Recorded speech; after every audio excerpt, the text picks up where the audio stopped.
ಇಲ್ಲಿ ತನಕ ನಾವೆಲ್ಲ ಮಾತಾಡ್ತಾ ಇದ್ದೀವಿ, ನಿಮ್ಮ ಮೈಂಡೆಲ್ಲ ಇದು ತಿಂದರೆ ಒಳ್ಳೆಯದಾಗತ್ತೆ, ಅದು ತಿಂದರೆ ಒಳ್ಳೆದಾಗತ್ತೆ, ಇದರಲ್ಲಿ ಪೌಷ್ಟಿಕತೆ ಇದೆ ಅಂತಲ್ಲ. ಬಟ್ ತಿಂದ ಮೇಲೆ ಪೌಷ್ಟಿಕತೆ ಆದಮೇಲೆ ಏನೇನು ಹೊರಗಡೆ ಹೋಗ್ಬೇಕು? ಕಕ್ಕ ಹೊರಗಡೆ ಬೇಕಾ, ಉಚ್ಚೆ ಹೊರಗಡೆ ಹೋಗ್ಬೇಕಾ, ನಿದ್ದೆ ಬರಬೇಕಾ, ಗಾಳಿ ಹೊರಗಡೆ ಹೋಗ್ಬೇಕು? ನಾನು ನಿಮ್ಮ ಮೂಗು ಬಾಯನ್ನು ತಪ್ಪಿಟ್ಟು 3 ನಿಮಿಷ ಇಟ್ಟರೆ ನೀವು ಮೇಲೆ ಹೋಗ್ತೀರಾ. ಯಾಕೆ? ನಿಮ್ಮ ದೇಹದಲ್ಲಿ ಉತ್ಪಾದನೆ ಆಗ್ತಾ ಕಾರ್ಬನ್ ಡೈಆಕ್ಸೈಡ್ ಆ ಸೆಕೆಂಡಿಗೆ ಹೊರಗಡೆ ಹೋಗಬೇಕು. ಇಲ್ಲ ಅಂದರೆ it is toxic morbid waste accumulate ಆಗ್ತಾ ಇದೆ. ಹಾಗೆ ನಿಮ್ಮ ಜೀವಕೋಶಗಳಲ್ಲಿ ನಡೀತಾ ಇರೋ ರಾಸಾಯನಿಕ ಪ್ರಕ್ರಿಯೆಗಳ ತ್ಯಾಜ್ಯ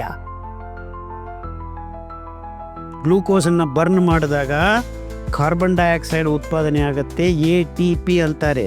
ಅದು ಜೀವ ಬ್ಯಾಟರಿ, ಬಯೋ ಬ್ಯಾಟರಿ.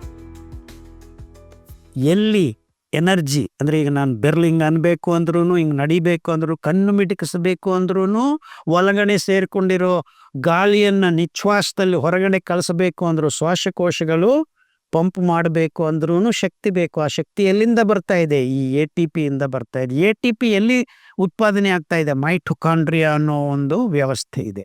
ಅಲ್ಲಿ ಗ್ಲೂಕೋಸನ್ನು ಭಸ್ಮ ಮಾಡುತ್ತೆ. ಯಾರು? ಆಕ್ಸಿಜನ್. ಆಕ್ಸಿಜನ್ ಎಲ್ಲಿಂದ ಬಂತು? ರಕ್ತದ ಮೇಲೆ ಕೂತ್ಕೊಂಡು ಪ್ರಯಾಣ ಮಾಡಿದೆ, ಎಲ್ಲ ಜೀವಕೋಶಗಳಿಗೆ ಹೋಗಿದೆ. ಅಲ್ಲಿ ಈ ಭಸ್ಮ ಕೆಲಸ ನಡೀತಾ ಇದೆ. ಭಸ್ಮ ಮಾಡಿದರೆ ಎನರ್ಜಿ ಬರ್ತಾ ಇದೆ, ಹೌದಲ್ಲ?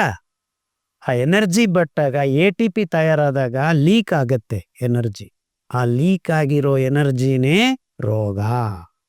EMF ಅಂತಾರೆ, ಎಲೆಕ್ಟ್ರಾನ್ ಮೋಟಿವ್ ಫೋರ್ಸ್ ಅಂತಾರೆ. ಅಂದರೆ ಎಲೆಕ್ಟ್ರಾನ್ ತಿರುಗಿಸೋ ಎನರ್ಜಿ ಅದು ಜಾಸ್ತಿ ಆಗ್ತಾ ಅಕ್ಯುಮುಲೇಟ್ ಆಗಿ ಠಕ್ ಅಂತ ಆಕ್ಸಿಜನ್ ಅಥವಾ ಕ್ಲೋರಿನ್ ಅಥವಾ ಸಲ್ಫರ್ ಮೇಲೆ ಕೂತ್ಕೊಂಡ್ರೆ ಅದೊಂದು ರ್ಯಾಡಿಕಲ್ ಅಂತಾರೆ, ಫ್ರೀ ರ್ಯಾಡಿಕಲ್. ಫ್ರೀ ರ್ಯಾಡಿಕಲ್ ಹೆಚ್ಚಾದರೆ ಅದು ಅಂಗಾಂಗಗಳಿದ್ದ ಜೀವಕೋಶಗಳನ್ನು ಆಕ್ಸಿಡೈಸ್ ಮಾಡುತ್ತೆ. ಸೊ ಅಲ್ಲಿ ಡ್ಯಾಮೇಜ್ ಆಗ್ತಾ ಇದೆ. ಅಂದರೆ ಈ ಫ್ರೀ ರ್ಯಾಡಿಕಲನ್ನು ಫ್ರೀಯಾಗಿ ಬಿಟ್ಟರೆ ಏನಾಗುತ್ತೆ? ರೋಗ ಬರುತ್ತೆ. And that is the origin of the disease. ಅದು ಯಕೃತ್ತಲ್ಲಿ ಆದರೆ ಲಿವರ್ ಪ್ರಾಬ್ಲಮ್, ನಿಮ್ಮ ಅಂಡಕೋಶದಲ್ಲಿ ಆದರೆ ಅಂಡಾಣುಗಳಾದ ಹಾರ್ಮೋನ್ ಇಂಬ್ಯಾಲೆನ್ಸ್. ಅಂದರೆ ಏನು?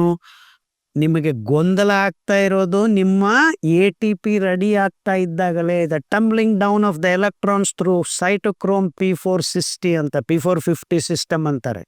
ಅಂದರೆ ಹೈಯರ್ ಎನರ್ಜಿಯಿಂದ, ಈಗ ಮೆಟ್ಲು ಥರ ಎನರ್ಜಿ ಮೇಲಿಂದ ಡುಕ್ ಅಂತ ಬೀಳ್ತಾ ಇರುತ್ತೆ.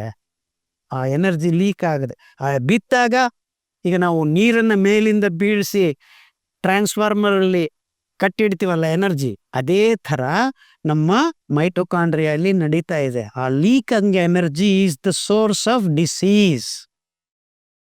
ಅದನ್ನು ಯಾರು ಕ್ಲೀನ್ ಮಾಡಲಿಲ್ಲ ಅಂದರೆ ನಿಮಗೆ ರೋಗ ಬರುತ್ತೆ. ನಮ್ಮ ಮಿಲೆಟ್ಸ್ ಅಲ್ಲಿ ಲಿಗ್ನಾನ್ಸ್ ಅಂತ ಮೇಲ್ಪದರಗಳಲ್ಲಿ ಆರೋಮ್ಯಾಟಿಕ್ ಮೆಚ್ಯೂರ್ಡ್ ಫೈಬರ್ ಇದೆ. ಈಗ ಈ ಮರ ಇದೆ, ಇದರ ಮೇಲೆ ನಿಂತ್ಕೊಂಡು ನಾನು ಎಲೆಕ್ಟ್ರಿಕ್ ವೈರನ್ನು ಇಟ್ಕೊಂಡು ನನಗೇನು ಆಗಲ್ಲ. ಯಾಕೆ? ಲಿಗ್ನಿನ್ ಅಂತಾರೆ. ಅದು A pool of aromatic electrons burra ಅಂತ ತಿರುಗ್ತಾ ಇವೆ. ಸೊ ನಿಮ್ಮ ಎಲೆಕ್ಟ್ರಾನ್ ಮೇಲಿಂದ ಬಂದಿರೋದು ಆ ಎನರ್ಜಿ ಅಲ್ಲಿ ಬಂದು ಸ್ಟೆಬಿಲೈಸ್ ಆಗುತ್ತೆ. So what if we create that stabilising system in our blood itself? ಅದನ್ನು ಯೋಚನೆ ಮಾಡಿದಾಗ ನಮಗೆ ಸಿಗೋದು lignans. They are not available anywhere else in the world, only in the fibre of millets. ಆ ಫೈಬರೇ ನಮ್ಮ ನವಣೆ, ಆರ್ಕ, ಸಾಮೆ, ಊದಲು, ಕೊರ್ಲೆ. 8% ನವಣೆಯಲ್ಲಿ, 12.5% ಕೊರ್ಲೆಯಲ್ಲಿ, 9% ಆರ್ಕಲ್ಲಿ. ಅಂದರೆ ಹೆಂಗೆ ಈ ಧಾನ್ಯಗಳು ರೋಗಗಳನ್ನು ಬರದೇ ಇರಂಗೆ ಮಾಡುತ್ತೆ. ಬಂದಿರೋ ರೋಗವನ್ನು ವಾಸಿ ಮಾಡೋದು ತುಂಬ ಸುಲಭ. ನನಗೆ ಐ ಕೇರ್ ಟು ಹೂಟ್ಸ್ ಅಂತ ಹೇಳಿದ್ವಿ.